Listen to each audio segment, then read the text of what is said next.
دیکھ کر کہتے تھے صدیق کو میرے آقا، اور دیکھ زندگی کا نیا سلیقہ، نیا ہنر دینے والے، زندگی کو ایک نئی امنگ، نیا حوصلہ دینے والے، اس پستی کے دور میں، ذلت رسوائی کے دور میں بلندی کا مقام اور نشاں دینے والے، ہماری زندگیوں کو اللہ اور اس کے رسول کی زندگی سے جوڑ دینے والے، ہماری زندگیوں کو اب صحابہ کے نقش قدم پر چلا دینے والے، ہمارے شیخ و مرشد حضرت مولانا افضل الرحمان صاحب تشریف لا رہے ہیں۔ ہم یہ چاہتے ہیں جو کرسیاں خالی ہیں، جو جگہ خالی ہے، آپ اس کو پر کر لیں، کیونکہ یہ مقام عقیدت ہے، یہ مقام محبت ہے، اور یہ اتباع سنت ہے اور محو بدعت ہے، کیونکہ ہمیں خرافات کے خلاف علم بغاوت بلند کرنا ہے، اور پھر ہمیں اتباع سنت پر اپنے آپ کو، اپنے وجود کو، اپنی نسل، اپنے مال، اپنی جان، اپنے ماحول، اپنی سوسائٹی، اپنے معاشرے کو، الغرض اپنے نفس کو اتباع سنت کا پابند کرنا ہے، کیونکہ یہ آئینہ دکھانے کے لیے، ہمیں درس دینے کے لیے، ہمیں سنتوں کو تعلیم دینے کے لیے، ہمیں کھانے کی آداب سکھانے کے لیے میرا نبی دنیا میں تشریف لایا ہے۔ دنیا میں بہت پاپا مکرم بن کر، دنیا میں بہت پاپا مکرم بن کر، مگر آیا نہ کوئی رحمت عالم بن کر۔ ہم انہی الفاظ کے ساتھ حضرت والا نمون اسلام حضرت عباس مولانا افضل الرحمان صاحب بزاری دامت برکاتہم کو اس شعر کے ساتھ ہی دعوت دینا چاہیں گے۔ سخن دل نواز جاں پرسوز، سخن دل نواز جاں پرسوز، یہی ہے رہے سفر میرے پیاروں کے لیے۔ اور اپنے کیمرہ پرسن سے کہیں گے، کیمرہ بند کر، کیمرہ پرسن سے کہیں گے کیمرہ بند، اب سے لوگ کر دیجیے جی، آپ بیٹھ جائیں۔ موبائل بھی بند کر، کوئی بھی بندہ اپنے فون سے ویڈیوز نہیں بنائے گا، اس کو بند کر دیجیے۔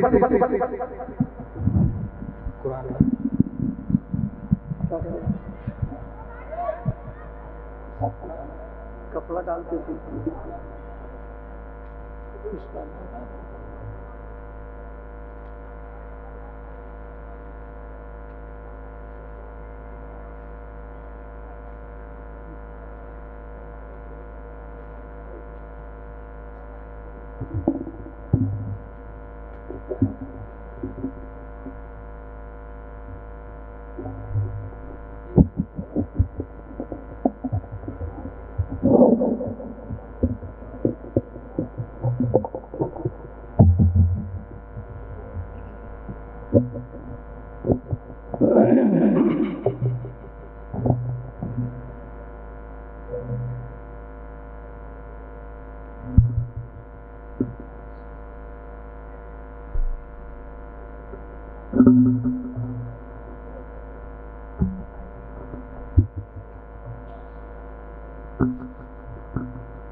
بسم اللہ الرحمن الرحیم،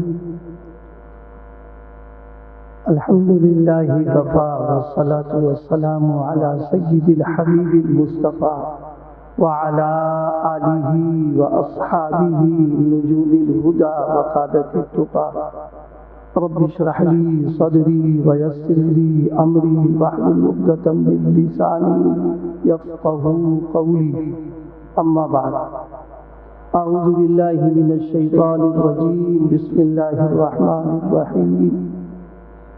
انا نحن نزلنا الذکر وانا له لحافظون، صدق اللہ مولانا العظیم۔ وقال النبی صلی اللہ علیہ وسلم خیرکم من قرأ القرآن واقرأ، او کما قال علیہ الصلاۃ والسلام۔ حضرات علماء کرام، میرے عزیز دوستوں اور ساتھیوں، آج کا یہ پروگرام مدرسہ خالد ابن ولید، حضرت خالد ابن ولید رضی اللہ عنہ کی نسبت پر جو مدرسہ ہے، اس میں ہمارے وہ عزیز بچے جن کو اللہ پاک نے حفظ قرآن پاک کی دولت عطا فرمائی ہے، ان کی دستار بندی کی نسبت سے یہ جلسہ ہو رہا ہے۔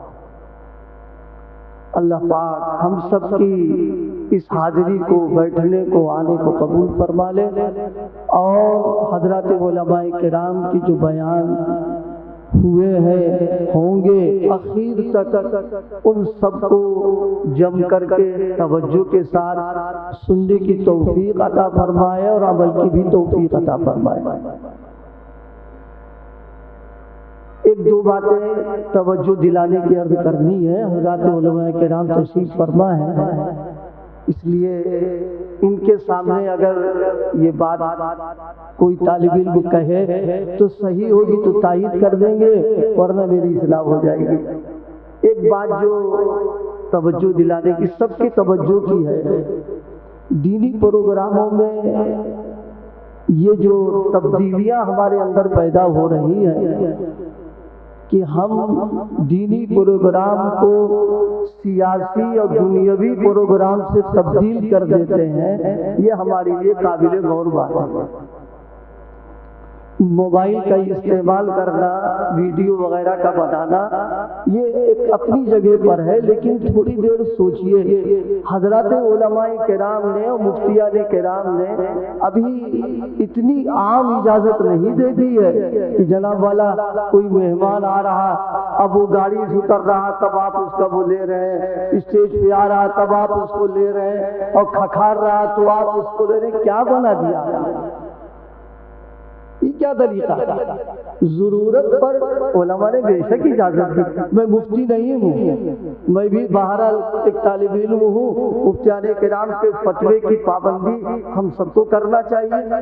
تو جب مفتیان کرام نے بھی اتنا عام نہیں کیا ہے، اور دینی جلسوں میں اور دینی محفلوں میں سائن بورڈ تو ہم نے لگایا ہے، 10 جلسے، دستار بندی اور حفاظ کرام، یہ وہ، آپ بتائیے لوگوں کا کیا تاثر ہوگا؟ آنے والا تو یہی تو محسوس کرے گا کہ خالص دینی مجلس ہو رہی ہے، خالص اللہ رسول کی باتیں ہو رہی ہیں، خالص اس میں وہ باتیں ہوں گی جو اللہ پاک کو اور رسول اللہ کو پسند، یہی تو ہے۔ لیکن اب ہم یہ سب معاملات کریں، ٹھیک ہے آپ نے میری گزارش پر اس کو بند کر دیا، اللہ کو بہت بہت جزائے خیر، لیکن تنہائیوں میں سوچئے، خاص طور سے علماء کرام سے میری درخواست ہے کہ اگر جلسوں کے نظام مزاج میں اگر ہم نے تھوڑی سی توجہ نہ دی تو یہ مزاج بدل کر کے خالص سیاسی اور دنیاوی جلسوں کا رنگ اس کے اوپر آ جائے۔ زمانے کا یہ تقاضا تھوڑی نہ ہے کہ گناہ اور حرام چیزوں کو کھلم کھلا کیا جائے، مجبوری کی بنیاد ایک الگ ہوتی ہے۔ بعض حالات ہوتے ہیں کہ ان حالات میں فقہا نے، مفتیان کرام نے اجازت دی ہے کہ تم یہ کر لو، مثلا پاسپورٹ بنوانا ہے، وہاں مجبوری ہمارے سامنے، بغیر اس کے ہو نہیں سکتا۔ یہاں کون سی مجبوری ہمارے لیے آ گئی؟ اور پھر یہ موبائل، اللہ پاک اس کی قباحتوں سے، برائیوں سے ہم سب کو محفوظ فرما لے۔ یہ موضوع سے الگ بات ہوگی، آپ سوچ رہے پتہ نہیں کیا سنائے ڈال رہے، جی نہیں، یہ ایمانی حق ہے۔ آج ہمارا مزاج کیا ہو گیا؟ اگر کوئی پورے مسلم معاشرے کا حال ہے، اگر دنیاوی اعتبار سے کوئی نقصان کی چیز ہو، کوئی ضرر کی چیز ہو، تو ہر آدمی توجہ دلاتا ہے، بھائی یہ کام کیوں کر رہے ہو؟ اور اگر قانون کے خلاف کوئی بات ہو رہی ہو تو ہر آدمی چوکنا رہتا، بھائی قانون کے خلاف کوئی کام نہ کرنا۔ اچھا، دنیا کے قانون کے خلاف ہو تو ہم کو تکلیف ہوتی ہے، احساس ہوتا ہے، اور شریعت کا قانون جہاں توڑا جا رہا ہو اور اللہ رسول کے قانون کے خلاف کیا جا رہا ہو اور جہاں کھلم کھلا نافرمانی ہو، وہاں ہم بیٹھے رہے خاموشی کے ساتھ، اس لیے بیٹھے کہ تکلیف لوگوں کی ہوگی، دل ٹوٹ جائے گا اور لوگ پتہ نہیں کیا محسوس کریں گے۔ جی نہیں، مسلمان زمانے کے رنگ میں رنگنے کے لیے نہیں آیا، مسلمان زمانے کو بدلنے کے لیے آیا۔ لیکن بدلے گا کب؟ یوں ہی بدل دے گا؟ جی نہیں، بدلنے کے لیے اپنے آپ کو تبدیل کرنا پڑے گا۔ ہمارا ایمان، ہمارا یقین، ہمارا اللہ سے تعلق، ہمارا قرآن سے تعلق، ہمارا سنتوں سے تعلق اتنا ہو جائے، اتنا ہو جائے، ہم سنتوں کے رنگ میں رنگ جائیں اس انداز کے اوپر کہ اگر کوئی ہم کو دیکھے تو دیکھنے کے بعد کہے کہ یہ غلام ہے محمد رسول اللہ صلی اللہ علیہ وسلم کا۔ جب یہ رنگ ہمارے اوپر چڑھے گا تب ہم زمانے کو تبدیل کر سکیں گے اور زمانے پر ہم غالب آ جائیں گے۔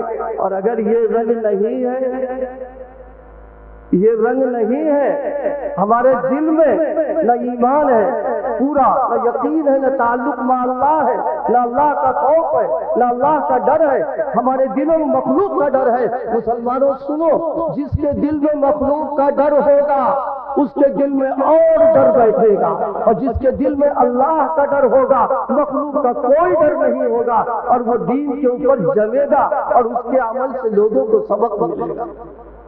ہم عرض کریں، بات دوسری آ گئی لیکن آپ سمجھیے، قرآن مجید نے مطالبہ کیا مسلمانوں سے، ادخلوا، قرآن کہہ رہا کہ اے مسلمانوں، کلمہ پڑھنے والوں، رسول اللہ کے غلاموں اور آپ کی امتیوں، جن کے سینے میں قرآن ہے وہ، جن کے سینوں میں حدیث ہے وہ، جن کے سینوں میں فقہ ہے وہ، جن کے سینوں میں دین ہے وہ، سب کو مخاطب کر کے قرآن کہہ رہا ادخلوا فی السلم کافہ۔ فرمایا دین میں تیتر اور بٹیر مت کرو، آدھا تیتر آدھا بٹیر کر رہے ہو کام۔ فرمایا نہیں، پورے پورے داخل ہو۔ آیت کی تفسیر نہیں کر رہے، صرف آپ کو سمجھانا چاہتے ہیں۔ اللہ کہہ رہا پورے پورے داخل ہو جاؤ۔ یہ پورے پورے داخل ہونے کا کیا مطلب؟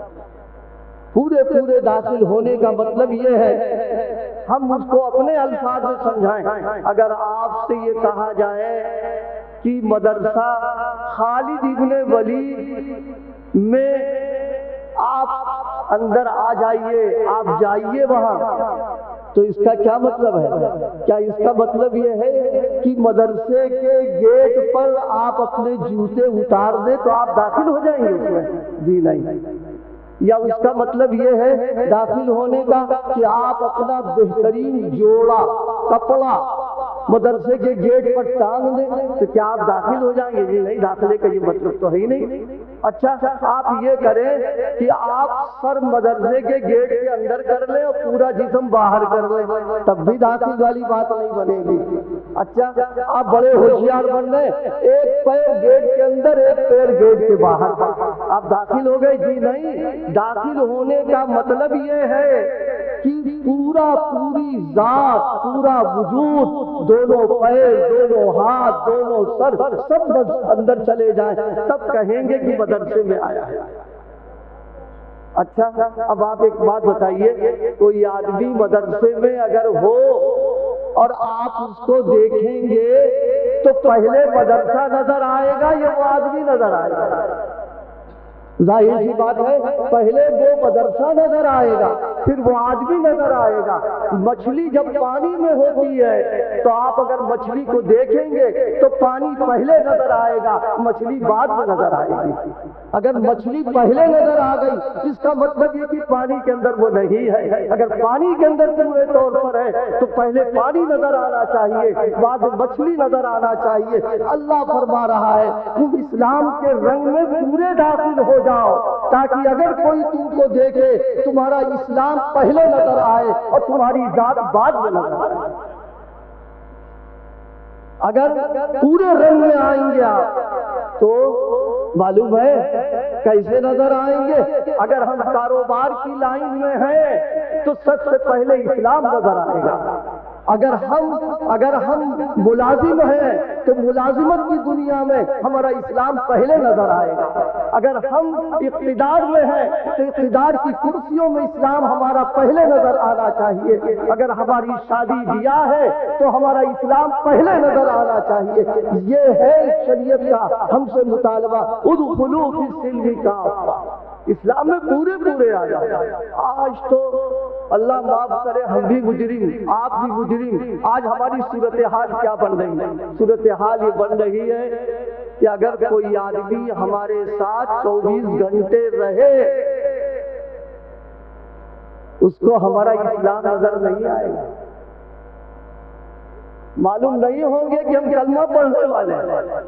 سفر میں جائیے، آپ بھی سفر کرتے ہوں گے، ہم بھی سفر کرتے رہتے، کبھی کبھی تو گھنٹوں گزر جاتے ہیں، سوچتے ہیں کہ اس سے سلام کریں، اس سے کیا کریں، اس لیے کہ رنگ تو ہے ہی نہیں۔ اس لیے ضرورت اس بات کی ہے ہم سب اپنے آپ کو سچا پکا مسلمان بنانے کی فکریں کریں، اپنے آپ کو بدلیں، اپنے اندر تبدیلی پیدا کریں، اسلام کا رنگ چڑھائیں، اور جب اسلام کا رنگ آئے گا تو آپ کو پتہ ہے جہاں ہم ہوں گے وہاں اسلام نظر آئے گا، جہاں اسلامی ہی کا رنگ چڑھے گا کوئی اور نظر نہیں آئے گا۔ مجھے ایک بات اس وقت یاد آ رہی ہے، میرے شیخ محی السنہ حضرت اقدس مولانا شاہ ابرار الحق صاحب، اللہ پاک ان کی قبر کو نور سے بھرے، اس مجمع میں علماء تشریف فرما ہے، بہتوں نے حضرت کو دیکھا ہوگا، نہیں تو حضرت کا نام ہی سنا ہوگا۔ ایک بات مجھے یاد آ گئی، آج ہماری سب سے بڑی شکایت، ابھی مولانا بھی مفتی صاحب بھی کچھ کہہ رہے تھے، پوری بات تو میں ان کی سن نہیں سکا، جدارہ میں لیٹا ہوا تھا میں، وہ ہم لوگوں کو مسئلہ، آج ہم کو شکایت ہے ہمارے ساتھ یہ ہو رہا، ہمارے ساتھ وہ ہو رہا، یہ کیا جا رہا، وہ کیا جا رہا، لیکن کیا کبھی غور ہم نے کیا اس میں کچھ قصور ہمارا بھی ہے کہ نہیں؟ اس میں کچھ قصور ہمارا بھی ہے کہ نہیں؟ کبھی سوچا؟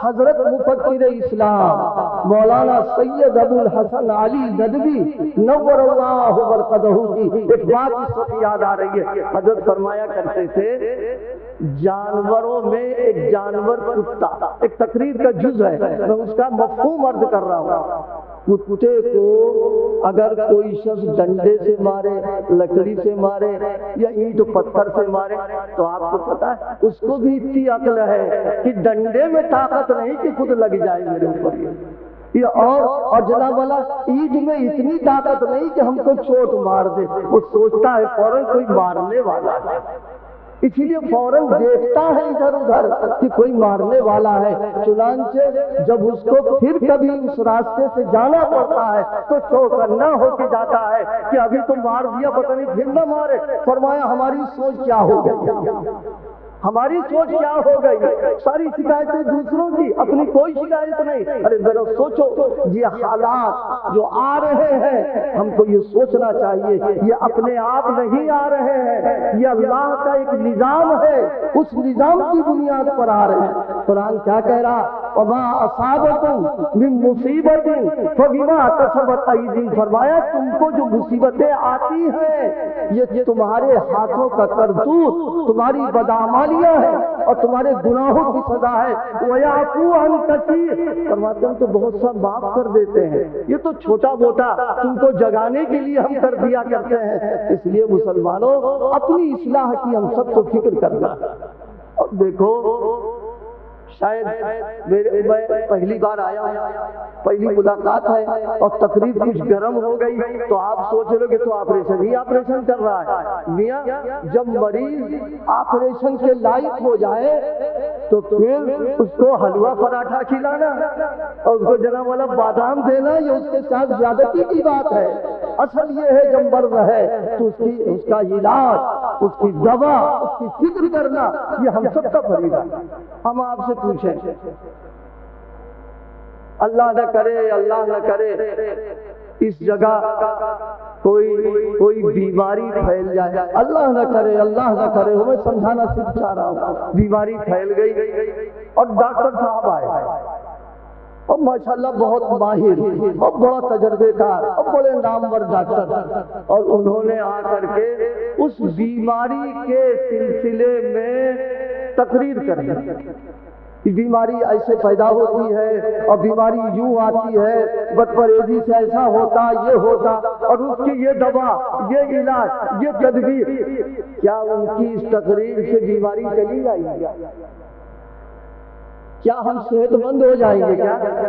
اور کیا یہ جراثیم مٹ جائیں گے؟ نہیں، دنیا جانتی ہے نسخہ کتنا اچھا ہو، جب تک مریض اس کو استعمال نہیں کرے گا کوئی فائدہ نہیں ہو سکتا ہے۔ یہ بیانات ضرورت کی چیز ہے، لیکن میرے دوستو آگے کی بات ہے ہم سب اس کے اوپر عمل کریں۔ تو میں نے کیا عرض کیا تھا، مسلمان اگر بن جائے تو کوئی شکایت نہیں ہے۔ میرے شیخ نے ایک بڑی قیمتی بات فرمائی، میں وہ عرض کرنا چاہ رہا ہوں۔ دیکھو گرمی کا زمانہ ابھی نکلا ہے، گرمیوں میں ہر آدمی اپنی حیثیت کے اعتبار سے ٹھنڈک کا انتظام کرتا ہے، کوئی کولر چلاتا، کوئی اے سی چلاتا، کوئی کچھ چلاتا ہے۔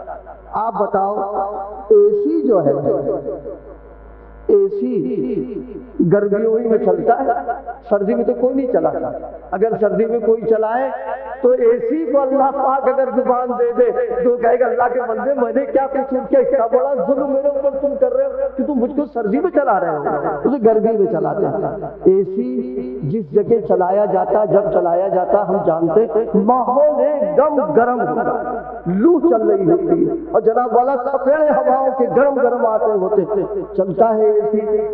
لیکن جتنی دور جس جگہ اے سی کو چلایا جاتا ہے تو پورا ماحول جو ہے وہ ایک دم تبدیل ہو جاتا ہے۔ جس کمرے میں چلے، جس حال میں چلے، اب نہ وہاں حبس ہے، نہ وہاں گرمی ہے، نہ وہاں لو ہے، نہ وہاں دھوپ ہے، بالکل موسم ٹھنڈا بن جاتا ہے۔ اور اس ٹھنڈا موسم ہو جانے کی وجہ سے اب جو بھی اندر آ رہا ہے اس کو آرام مل رہا ہے۔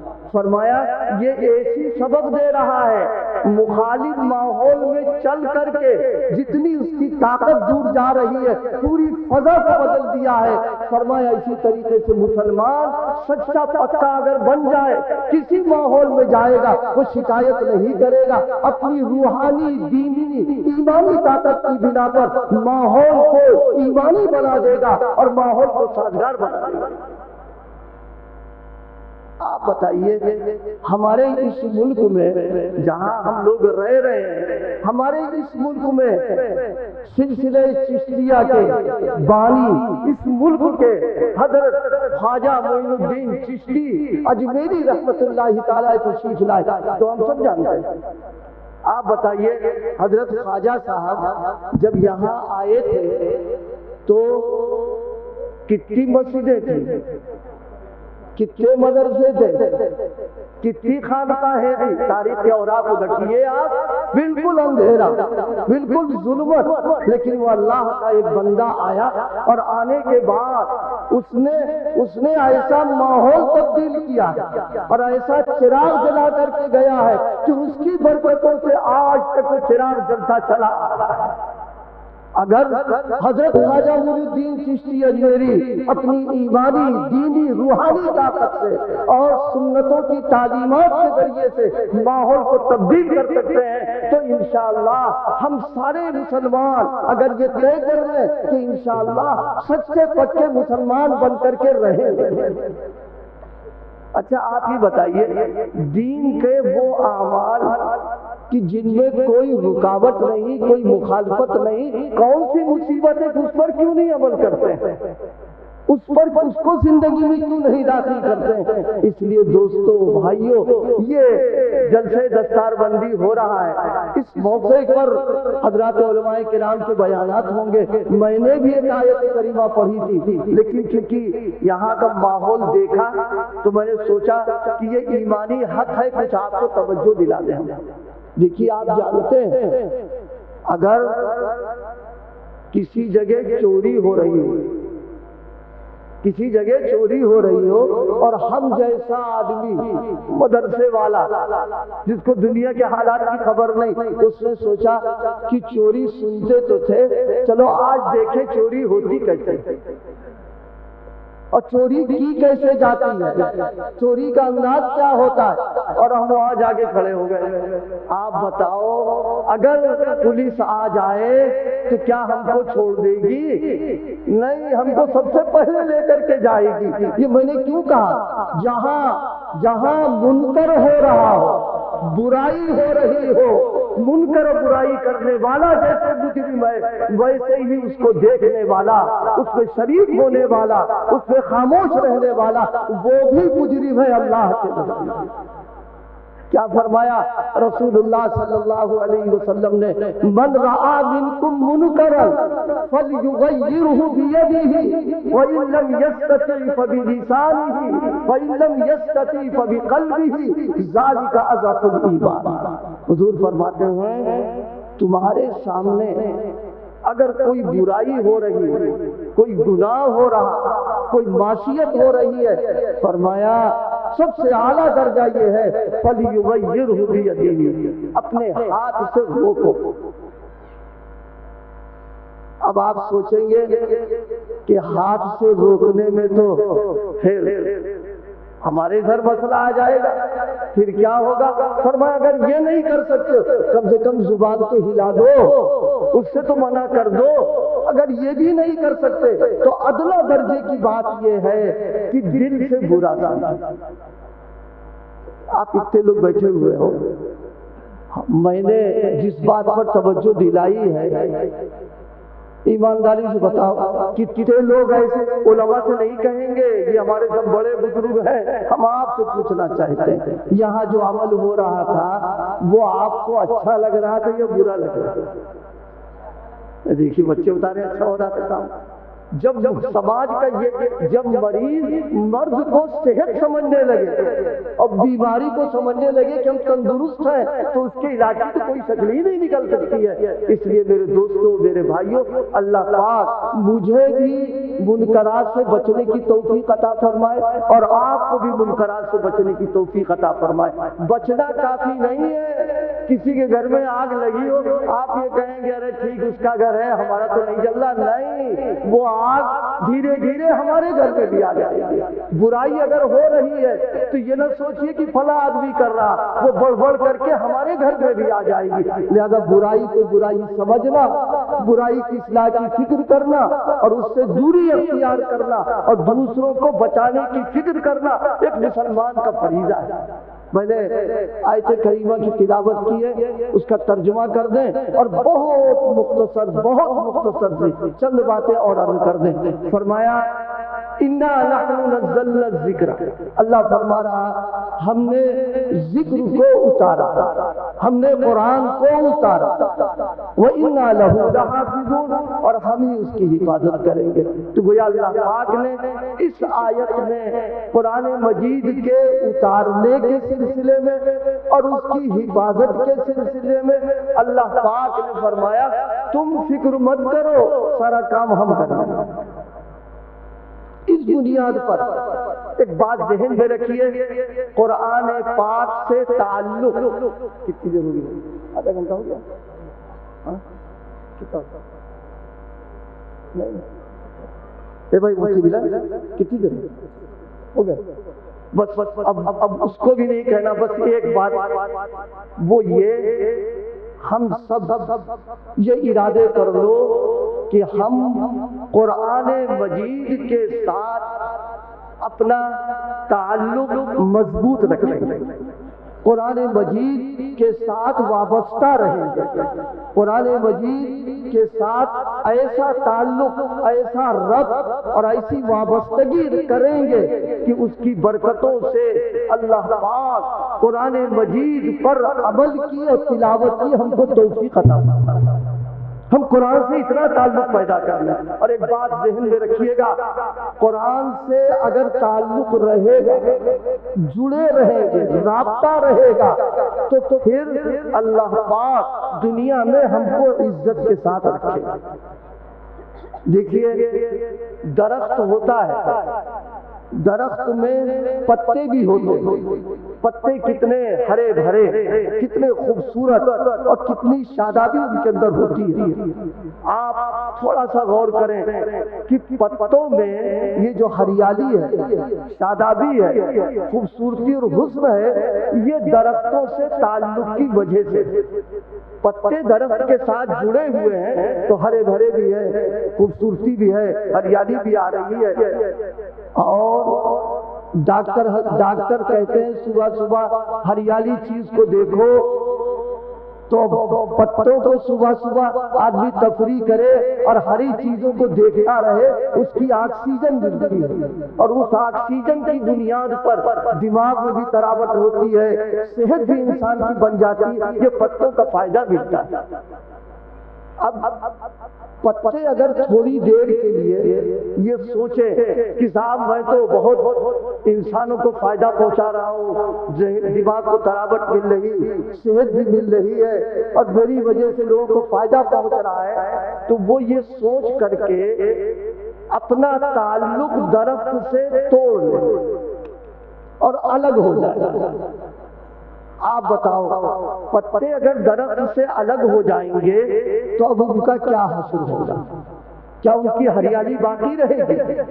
اور کیا وہ سرسبز و شاداب رہیں گے؟ جی نہیں، درخت سے الگ ہونے کے بعد نظام خدابندی یہ ہے کہ اس کا وجود درخت سے ہی تھا، اس کی بقا درخت سے ہی تھی، اس کی حفاظت درخت سے تھی، اس کا فائدہ بھی درخت سے تھا، لہذا درخت سے الگ ہو جانے کے بعد اب دنیا کی کوئی طاقت اس کو ہرا بھرا نہیں باقی رکھ سکتی ہے۔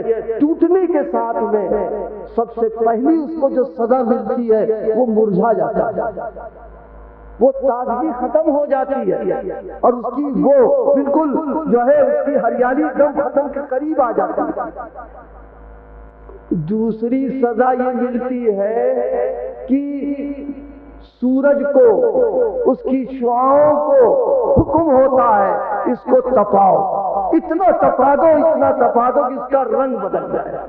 چنانچہ دھوپ اور اس سورج کی شعائیں اس کو اتنا تپا دیتی ہیں کہ ہریالی کے بجائے اس کے اندر پیلا پن آ جاتا ہے، پھر سوکھ جاتا ہے۔ پھر ہواؤں کو حکم ہوتا ہے اس کو ریزہ ریزہ کر دو، الٹ پلٹ کر کے، جب ہوا چلتی ہے تو ریزہ ریزہ ہو کر کے اس کا وجود ختم ہو جاتا ہے۔ نتیجہ یہ نکلتا ہے ہم شہر والے اس کو کوڑا سمجھ کر کے جھاڑو لگا کے کنارے کر دیتے ہیں، اور دیہات والے سبزیوں میں آگ لگا کر کے تاپ لیتے ہیں۔